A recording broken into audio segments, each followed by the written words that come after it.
Assalamualaikum warahmatullahi wabarakatuh. Anak-anak, mari kita awali dengan bacaan basmalah bersama-sama. Bismillahirrahmanirrahim. Baik, pada pertemuan sebelumnya, kalian telah belajar tentang nuzulul Quran, baik dari segi pengertiannya, kapan turunnya Al-Quran, maupun tahapan-tahapan penurunan Al-Quran. Nah, pada video ini, kalian akan belajar tentang penghimpunan dan penulisan Al-Quran. Pada mulanya, Al-Quran bukan berupa mushaf Al-Quran pada saat ini. Belum ada terjemahannya, belum ada harokatnya, belum ada titiknya, belum ada tafsirnya. Bahkan Al-Quran pada saat itu belum ditulis di kertas. Al-Quran pada zaman Rasulullah ditulis di pelepah kurma atau pada kulit binatang. Karena pada saat itu penggunaan kertas di wilayah Arab sangatlah jarang. Tentunya dalam proses penghimpunan dan penulisan Al-Quran terdapat beberapa tahapan-tahapan dan dengan waktu yang tidak singkat pula. Secara garis besar, penulisan Al-Quran terbagi menjadi dua periode, yaitu periode Rasulullah dan periode Khulafaur Rasyidin. Pada periode Rasulullah terdapat dua metode. Metode yang pertama yaitu metode fis sudur atau hafalan dan metode fis sutur dengan tulisan. Bangsa Arab pada saat itu terkenal dengan kuatnya ingatan mereka. Tak heran ketika Al-Quran turun, para sahabat berbondong-bondong untuk menghafalkan Al-Quran, lalu mereka mengajarkannya pada anak istri mereka. Metode yang kedua yaitu metode fis sutur dengan tulisan. Penulisan Al-Quran pada masa Nabi sangatlah sederhana. Mereka menggunakan batu, pelepah kurma, lontaran kayu, tulang belulang, dan lain-lain. Sahabat yang bertugas sebagai sekretaris Nabi ialah sahabat pilihan Rasul dari kalangan sahabat yang terbaik dan indah tulisannya, sehingga mereka benar-benar pantas mengemban tugas mulia ini. Mereka adalah Zaid bin Thabit, Ubay bin Ka'ab, Mu'ad bin Jabal, Muawiyah bin Abi Sufyan, Khulafaur Rasyidin, dan sahabat-sahabat yang lain. Adapun faktor yang melatar belakangi mengapa sahabat berinisiatif untuk menulis menjaga Al-Quran tidak hanya sekedar hafalan tapi juga tulisan adalah yang pertama untuk membackup hafalan baik Nabi maupun sahabat. Yang kedua, mempresentasikan wahyu dengan cara yang paling sempurna karena mengandalkan hafalan saja tidaklah cukup karena di antara mereka bisa jadi lupa atau telah wafat. Sedangkan tulisan akan tetap terpelihara. Ini adalah periode Rasulullah. Selanjutnya periode Khulafaur Rasyidin.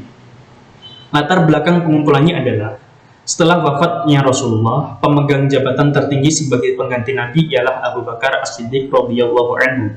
Pada masa pemerintahan beliau terjadi peristiwa-peristiwa besar, salah satunya yakni Perang Yamamah, yakni perang melawan orang-orang murtad pengikut Musailamah Al-Kadzab yang terjadi pada tahun ke-12 Hijriah. Pada perang ini 70 qori dan sahabat penghafal Al-Quran gugur di medan perang.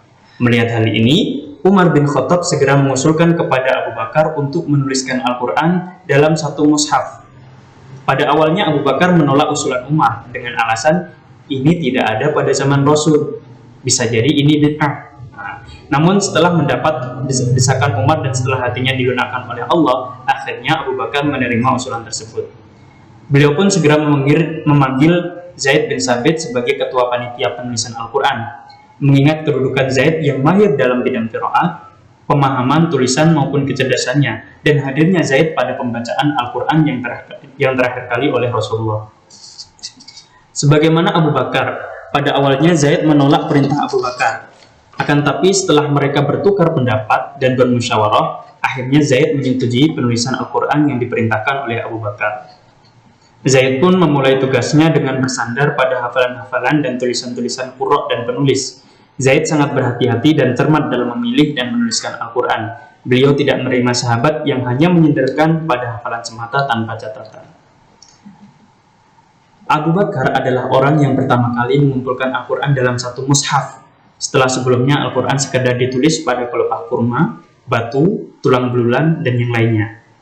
Ali bin Abi Thalib pun berkata, orang yang paling besar pahalanya dalam hal mushaf ialah Abu Bakar. Semoga Allah melimpahkan rahmatnya kepada Abu Bakar. Dialah yang pertama kali mengumpulkan kitab Allah.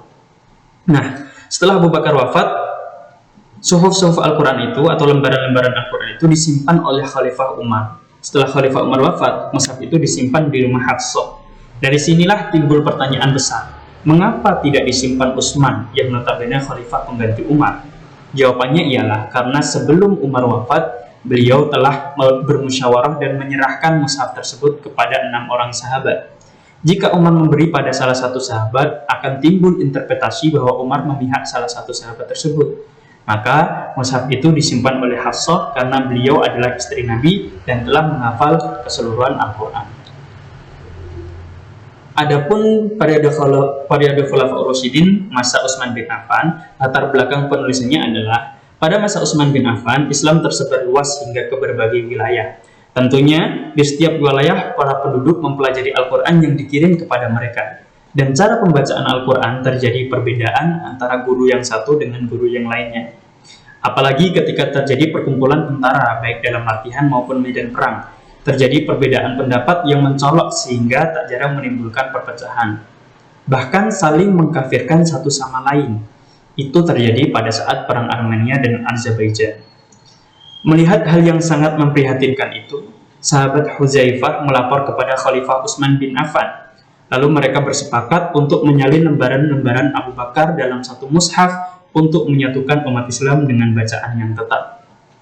Kemudian Utsman bin Affan memanggil Zaid bin Sabit, Abdullah bin Zubair, Sa'ad bin As, dan Abdurrahman bin Haris bin Hisham untuk menyalin dan memperbanyak mushaf dan memerintahkan agar ditulis dengan bahasa Quraisy karena Al-Quran turun dengan logat mereka.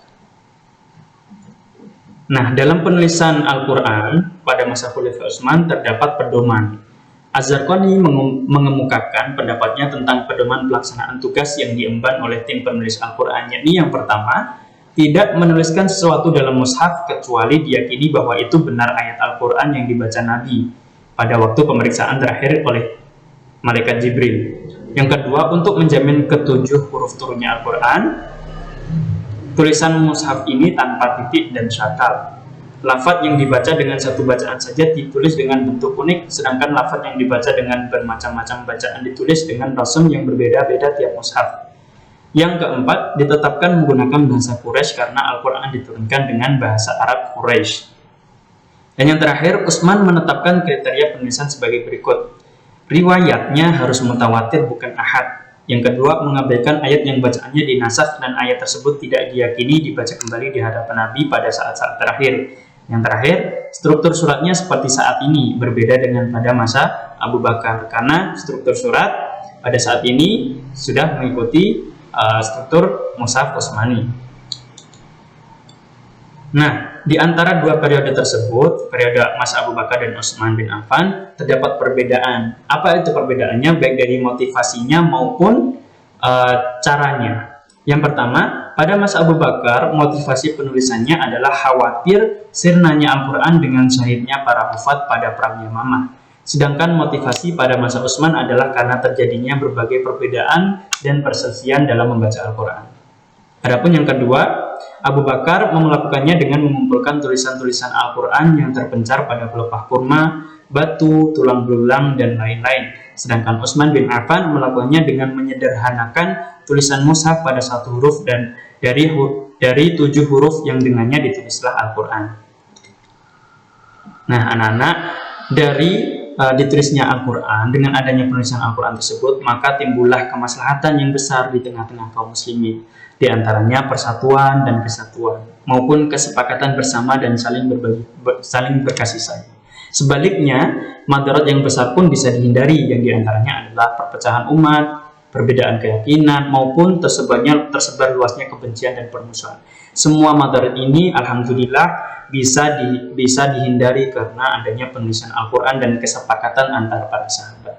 Nah, setelah menyimak kajian tersebut, tentunya kita bisa paham bahwasanya tidak mungkin Al-Quran itu ditulis dengan ceroboh, karena pada saat sahabat itu telah menentukan pedoman-pedoman yang sangat kecil kemungkinannya Al-Quran itu dapat dipalsukan. Baik, demikian materi pada saat ini. Semoga bermanfaat. Mari kita tutup dengan bacaan hamdalah bersama-sama. Alhamdulillahirabbil alamin. Wassalamualaikum warahmatullahi wabarakatuh.